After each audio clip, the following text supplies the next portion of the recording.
Good morning student. जैसा कि आप लोगों को पढ़ाया जा रहा था संविधान के बारे में, भारतीय संविधान क्या है, भारतीय संविधान संबंधित बहुत सारी बातें हमने पढ़ी और जैसा आप लोगों के द्वारा रेस्पॉन्स मिल रहा है, आप लोग वीडियो स्कूल के माध्यम जो सेंड की जा रही है उनको आप देख रहे हैं, स्टडी कर रहे हैं, ये बहुत अच्छा लगा। आप लोगों को मैं एक बार तहे दिल से धन्यवाद देना चाहूंगा बेटा आप लोगों को सभी को। और इसी प्रकार से कोविड-19 के समय में आप इसी प्रकार से विद्यालय के साथ बने रहिए, क्लास में बने रहिए और कंटिन्यू अपनी क्लास को रखिए, जिससे कि इस कोविड-19 में भी आपके किसी प्रकार का नुकसान आपको एजुकेशन से रिलेटेड ना हो पाए। तो ये बहुत सारी चीजें आपको यहाँ पर बताई जा रही है, डेली आपको कहा जाता है कि आप इस कोविड-19 में अपने घर पर रहे, सुरक्षित रहे और एक समय ऐसा आएगा जब हम जीत जाएंगे और कोविड-19 हार जाएगा। तो आगे हम बात कर रहे हैं भारतीय संविधान में ही। टॉपिक हमारा चल रहा था भारतीय संविधान, और भारतीय संविधान की अगर हम बात करें द इंडियन कॉन्स्टिट्यूशन, भारतीय संविधान की अगर हम बात करें तो भारतीय संविधान में हम पढ़ रहे थे कि भारतीय संविधान में किस प्रकार से विभिन्न देशों से बहुत सारी चीजें शामिल की गई है, बहुत सारी बातें भारतीय संविधान में शामिल की गई है विभिन्न देशों के संविधान से। तो इस बात को अगर हम देखें तो संविधान क्या है, देखिए संविधान आपको बताया था, संविधान किसी देश की कानून व्यवस्था को लागू करने के लिए, किसी देश की कानून व्यवस्था को संचालित करने के लिए जो दस्तावेज रखा जाता है, जो प्रक्रिया अपनाई जाती है, उसी को संविधान कहा जाता है। अर्थात एक प्रकार से एक शब्द में हम ये कह सकते हैं किसी भी देश का कानूनी आलेख जो है, किसी भी देश का कानूनी आलेख जो है वही संविधान कहलाता है। और संविधान किसी भी राष्ट्र के लिए बहुत महत्वपूर्ण होता है, क्योंकि बिना संविधान के किसी भी राष्ट्र की कानून व्यवस्था स्थापित नहीं हो सकती। आज अगर हम इंडिया की बात करें तो भारत में गवर्नमेंट जो है, सरकार जो है वो बहुत भागों में अपना शासन चलाती है, अर्थात पार्ट ऑफ गवर्नमेंट की बात करें तो उसमें विधायिका आती है, आपकी कार्यपालिका आती है, न्यायपालिका आती है, और इस प्रकार से वो सभी अपने संविधान के आधार पर अपने कार्य को संचालित करती है। अर्थात किसी भी राष्ट्र की शासन व्यवस्था को संचालित करने के लिए, किसी भी राष्ट्र की शासन प्रणाली को संचालित करने के लिए उस देश में संविधान होना बहुत जरूरी है। अगर संविधान नहीं होगा तो ऐसी स्थिति में उस राष्ट्र में कानून व्यवस्था या शांति व्यवस्था स्थापित नहीं हो सकेगी।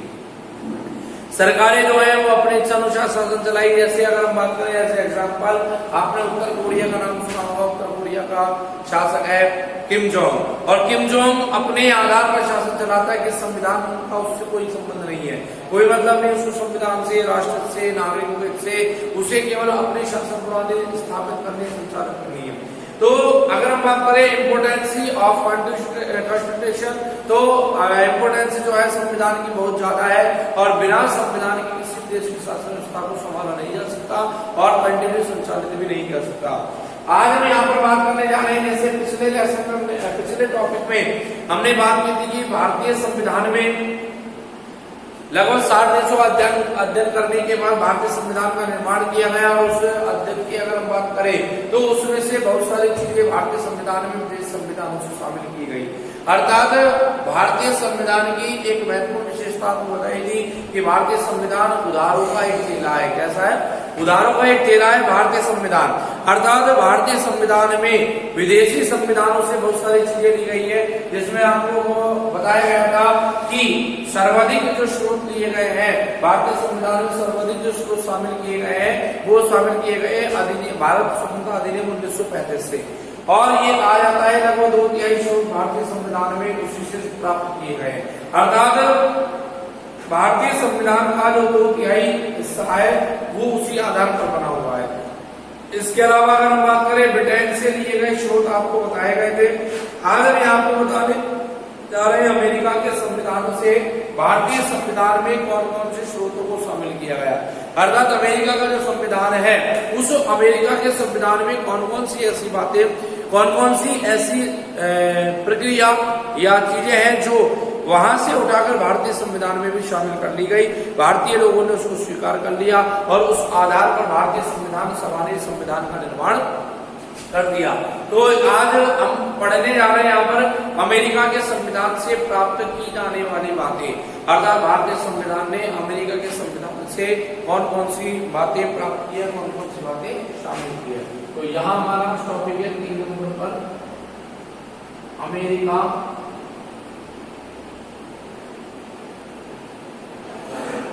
का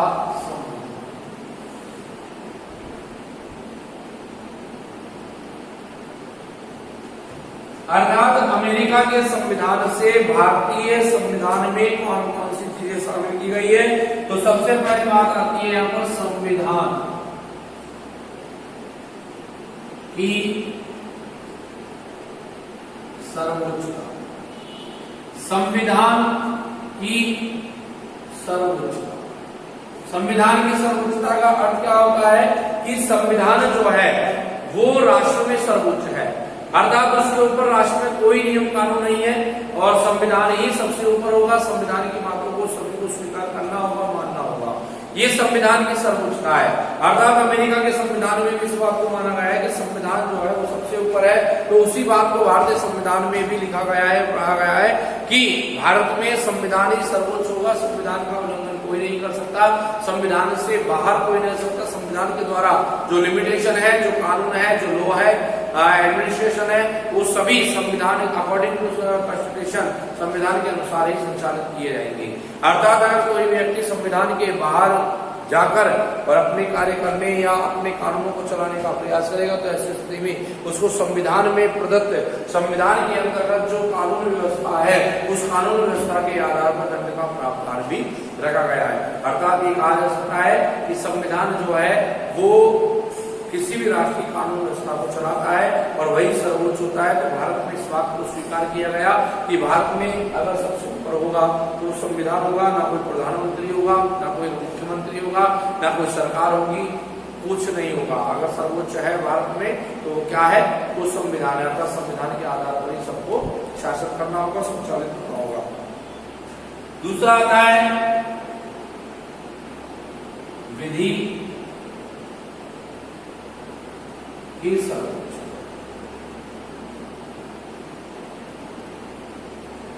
विधि की सर्वोच्चता, विधि का अर्थ आपको बताया था कानून, अर्थात कानून की सर्वोच्चता की अगर हम बात करें तो भारत में संविधान के साथ साथ कानूनों को भी एक महत्वपूर्ण स्थान दिया गया है।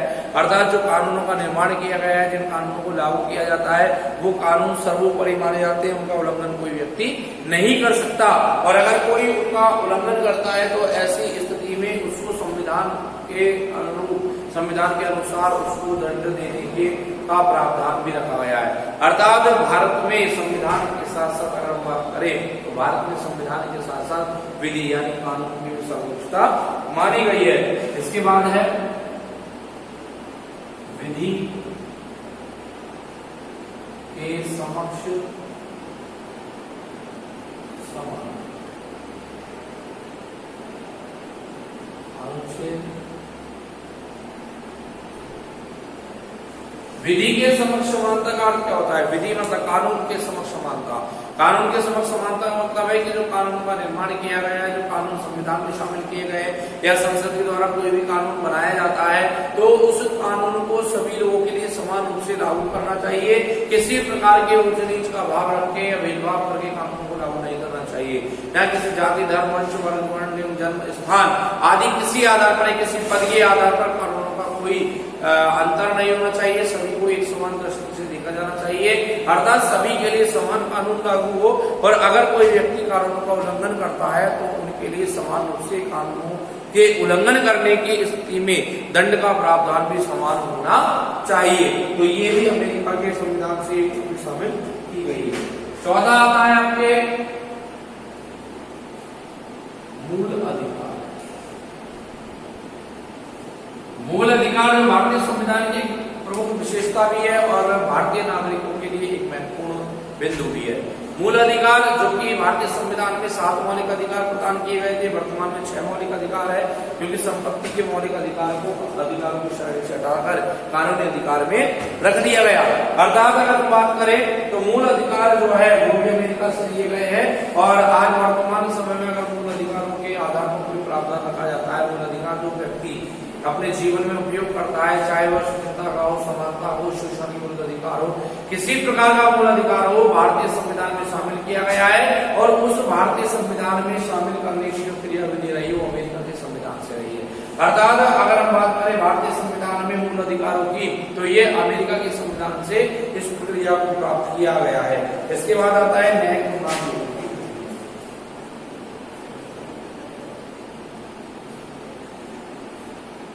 न्यायिक पुनरावलोकन की व्यवस्था। न्यायिक पुनरावलोकन की व्यवस्था का अर्थ क्या होता है? न्यायिक पुनरावलोकन की व्यवस्था का अर्थ होता है कि भारतीय संविधान में प्रावधान रखा गया है कि विधायिका जो है वो नियम कानून का निर्माण करेगी, कार्यपालिका उन्हें लागू करेगी और न्यायपालिका अगर किसी प्रकार से विधायिका द्वारा कोई गलत कानून बन गया है, कार्यपालिका द्वारा गलत कानून को लागू कर दिया गया है, तो उसको वहीं पर रोककर और पुनः कानून निर्माण का आदेश देगी। अर्थात विधायिका द्वारा बनाए गए नियम कानून को अवैध घोषित करने का कार्य करना, ये न्यायिक पुनरावलोकन प्रक्रिया कहलाती है। और यह प्रक्रिया भी अमेरिका के संविधान से ही शामिल की गई है। इसके बाद आपके आता है स्वतंत्र व निष्पक्ष न्यायपालिका। न्यायपालिका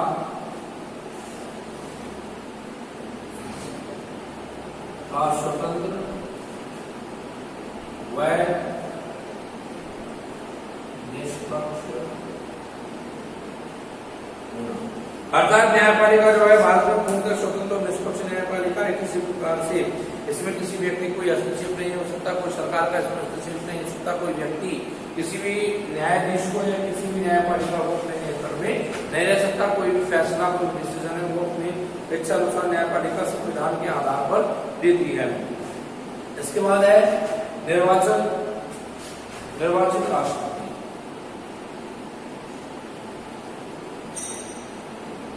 निर्वाचित राष्ट्रपति, देखिए यहाँ पर हम बात करें तो एक प्रकार से राष्ट्र की दृष्टि से, भारत की दृष्टि से बहुत ही महत्वपूर्ण बिंदु है निर्वाचित राष्ट्रपति। अर्थात जो राष्ट्रपति जो कि राष्ट्र का राष्ट्राध्यक्ष होता है, सर्वसर्वा होता है, सर्वोच्च नागरिक होता है, प्रथम नागरिक होता है, तो उस व्यक्ति को किसी प्रकार से अधिनायकवाद में नहीं आना चाहिए, न तानाशाह होना चाहिए। इसके लिए भी प्रावधान रखा गया है कि राष्ट्रपति का जो चुनाव होगा वो भी इसके आधार पर होगा, निर्वाचन प्रक्रिया के आधार पर। अर्थात लोकसभा राज्यसभा के जो निर्वाचित सदस्य होंगे वो विधानमंडल के निर्वाचित सदस्य प्रकार से बहुत सारे लोग मिलकर इसका चुनाव करते हैं, तब राष्ट्रपति चुना जाता है।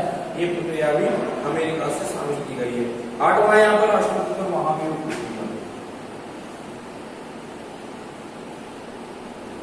राष्ट्रपति पर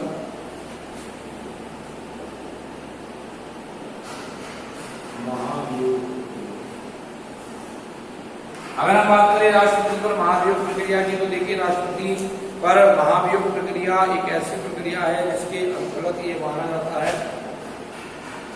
कि राष्ट्रपति पर जो महाभियोग प्रक्रिया लगती है वो अमेरिका के आधार पर लगती है। अमेरिका में जो महाभियोग प्रक्रिया, अर्थात अगर 5 वर्ष के पहले राष्ट्रपति को अपने पद से त्यागपत्र देना पड़ता है तो ऐसी स्थिति महाभियोग प्रक्रिया को अपनाया जाएगा। ये अमेरिका से प्रावधान दिया गया है। इसके बाद यहाँ पर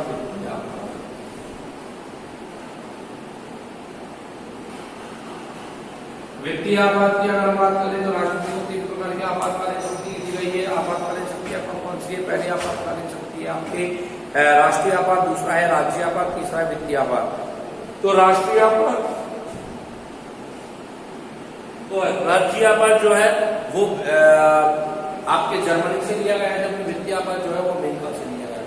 ये एक आपातकालीन शक्ति है, अमेरिका के संविधान से शामिल की गई है। इसके बाद अगर हम बात करें तीनों सेनाओं का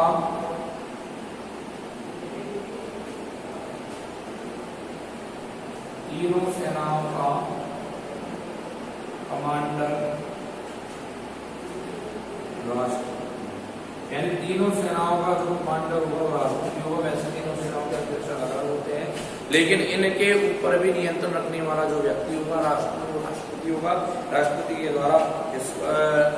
के द्वारा जो प्रक्रिया है वो पूरी की जाएगी। अर्थात राष्ट्रपति के अंडर में तीनों सेनाएं होती हैं। इसके बाद अगर हम बात करें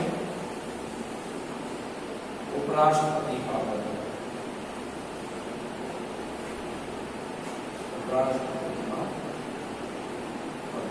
अर्थात भारत में राष्ट्रपति के बाद जो उपराष्ट्रपति का पद होता है, राष्ट्रपति की अनुपस्थिति में उसके कार्यों का दायित्व का निर्वहन जो व्यक्ति करता है वो उपराष्ट्रपति होता है, और उसके पद का प्रावधान भी अमेरिका के संविधान से ही दिया गया है। इसके बाद अगर हम बात करें, जैसे और भी कई छोटी छोटी बातें हैं, संघ सरकार की शक्तियां जो नहीं होंगी वो राष्ट्रपति में होंगी, ये भी अमेरिका से शामिल किया गया है। इसके अलावा अगर हम बात करें, भारतीय संविधान में एक शब्द शामिल किया गया है, हम लोग, यानी कि हमने पढ़ा होगा हम भारत के लोग या हम लोग, अर्थात वी आर इंडियन, तो ये शब्द भी अमेरिका से लिया गया। वहां पर बोला जाता है वी अमेरिकन, हम अमेरिकन है। तो इसी प्रकार से भारत में भी यह शब्द अमेरिका के देश संविधान से लिया गया है। वहाँ अमेरिका को नापन पर ही बोला जाता है भारत में कि हम भारतीय हैं, हम लोग भारतीय हैं। तो ये सब प्रावधान जो है आपने जो देखे ये अमेरिका के संविधान से लिखे गए हैं। मैं समझता हूँ आपके ये अमेरिका जो प्रावधान है वो ठीक से समझ में आएंगे। कोई कंफ्यूजन, कोई डाउट अगर आपके माइंड में मोटा मोटा है तो आप उसको क्लियर कर सकते हैं क्लास के माध्यम से, स्कूल के माध्यम से, और इसी प्रकार से आप कोविड-19 में क्लास कंटिन्यू लेते रहें और विद्यालय के साथ बने रहें, जिससे कि आपका किसी प्रकार का लॉस एजुकेशन से रिलेटेड ना हो। बाकी की बातें हम अगली क्लास में करेंगे। तब तक के लिए ओके, थैंक्स फॉर लर्निंग।